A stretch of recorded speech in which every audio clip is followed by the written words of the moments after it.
ঢুকলো ব্লকটায় নদীরটায়, ব্যাস ওখানে এত জোরে মোটরসাইকেল চালাবে, ইঁদুরের মতো মরলো আর চলবে। এই তো হচ্ছে আমাদের এলাকার রীতি, এই এলাকার রীতি। সেইটা কেন হয়? ট্রাফিক সিগন্যাল না মানার কারণে হয়। আমরা ট্রাফিক সিগন্যালটা বুঝি না।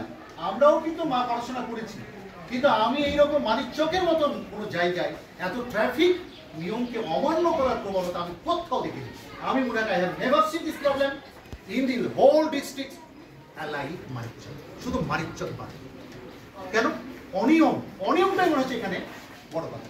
দ্বিতীয় হচ্ছে যে আমরা 100 বার করে বলি, রাজ্য সরকার কন্যাশ্রী দিচ্ছে, যে তুমি পড়াশোনাটা চালিয়ে যাও।